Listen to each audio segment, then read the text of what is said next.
CD4. The Courtship of Susan Bell by Anthony Trollope. John Monroe Bell had been a lawyer in Albany, state of New York, and had been successful. He had been successful as long as success on this earth had been allowed to him, but God had shortened his life.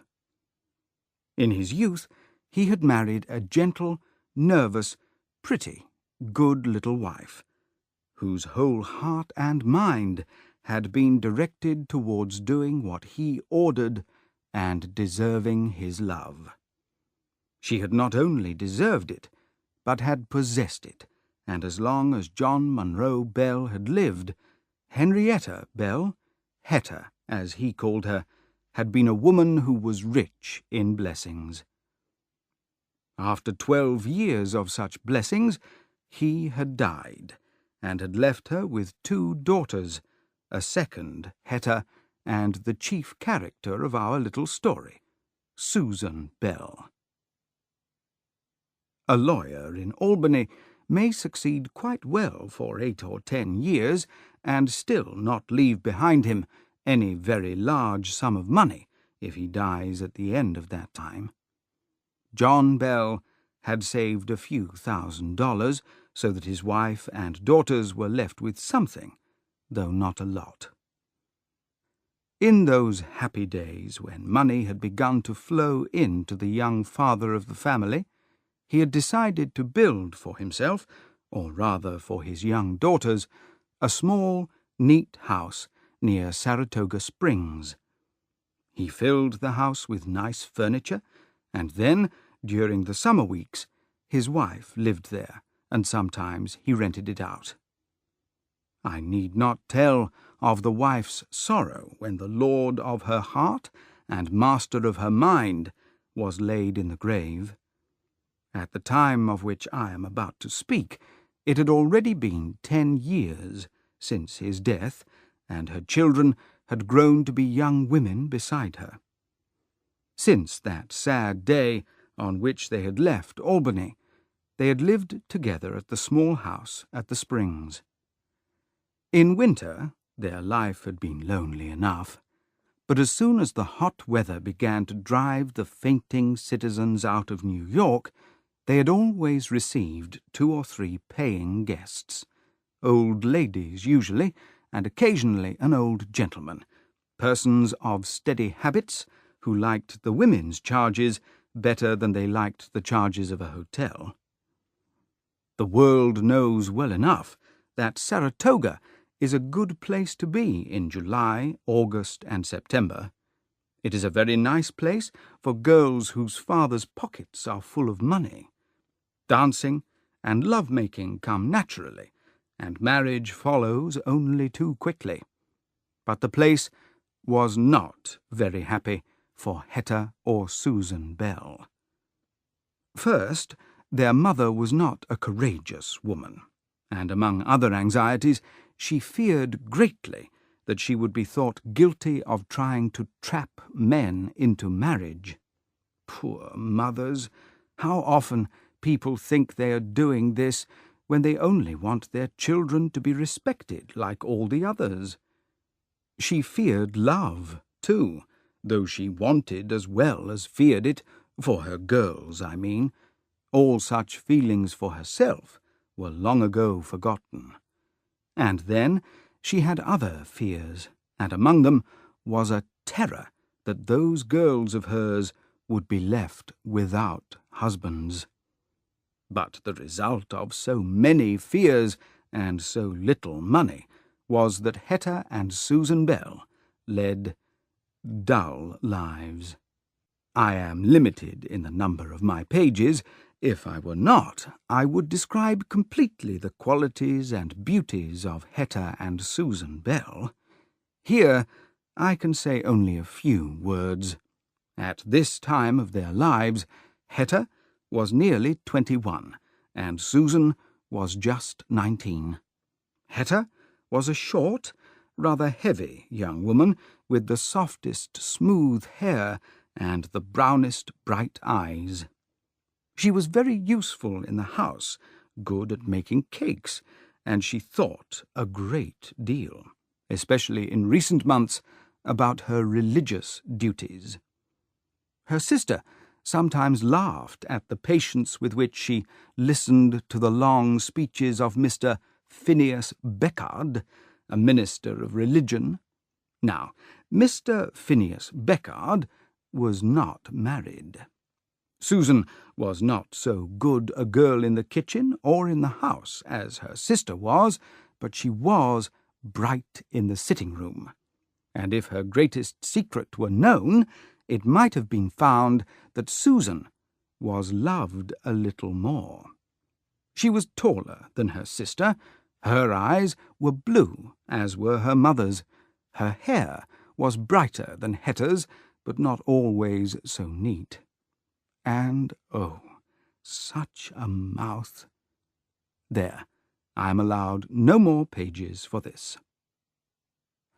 One very cold winter's day, there came a knocking at the door.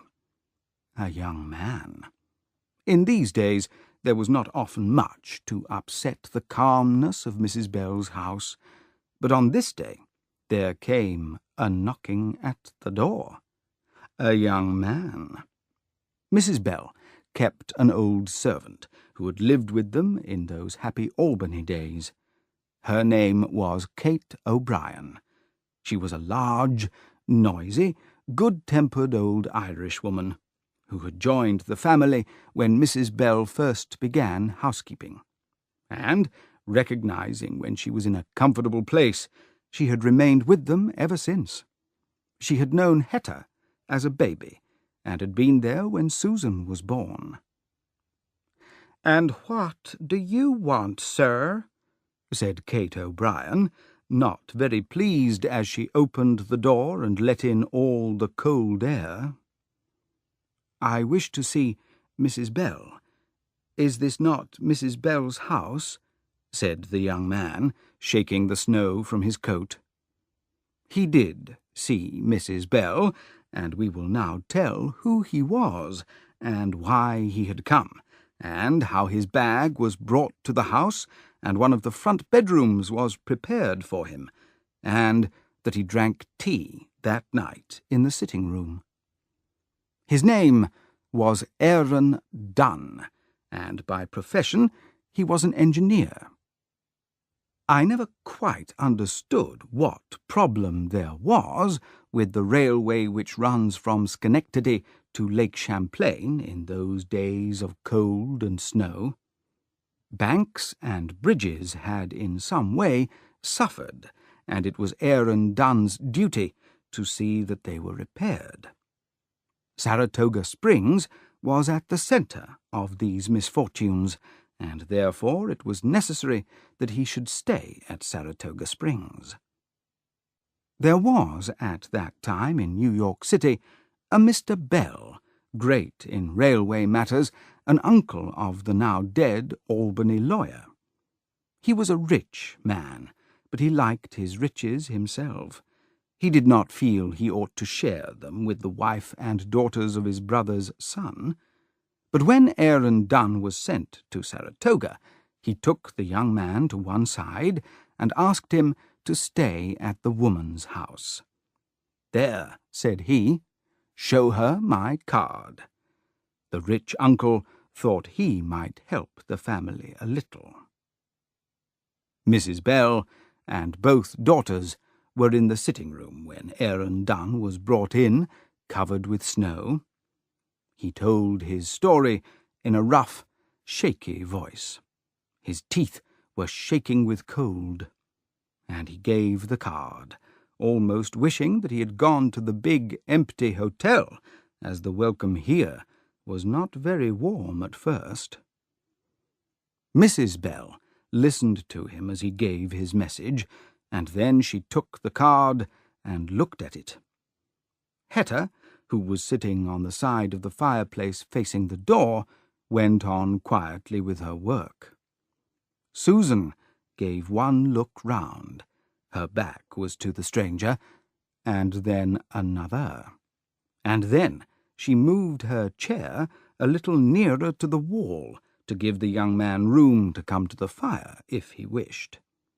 He did not come, but he looked at Susan Bell, and he thought that the old man in New York was right, and that the big hotel would be cold and dull. It was a pretty face to look on, that cold evening, as she turned it up from her sewing. "Perhaps you don't wish to take visitors in the winter, madam," said Aaron Dunn. "We have never done so yet, sir," said Mrs. Bell gently. Could she let this young man into the house among her daughters? "Mr. Bell seemed to think that it would be suitable," said Aaron. If he had not mentioned Mr. Bell, it would all have been finished. But the woman did not like to go against the rich uncle, and so she said, "Perhaps it may, sir." "I think it will," said Aaron, and then he settled the weekly number of dollars, with very little difficulty, because he had seen Susan's face again, and went for his bag. So Aaron Dunn entered Mrs. Bell's house, but she was a little anxious that night. What kind of man was he? But then, what if he was a strong, honest man, with a clever eye and hand, a ready brain, a broad back, and a warm heart? In need of a wife, perhaps, a man that could earn his own bread and another's bread. Would that not be a good sort of guest? Such a question as that did pass across the mother's sleepless mind. But he might be a worse kind of man. The worse kind was more common. "I am surprised that Mother agreed to take him," said Hetta, when the girls were alone together. "And why shouldn't she?" said Susan. "It will help us." "Yes, it will help us a little," said Hetta. "But we have done very well so far without winter guests." "But Uncle Bell said she must take him." "What is Uncle Bell to us?" said Hetta, who had a courage of her own. And she began to wonder whether Aaron Dunn would join in her religious work, and whether Phineas Beckard would be glad or not. "He is a very well-behaved young man," said Susan, "and he draws beautifully.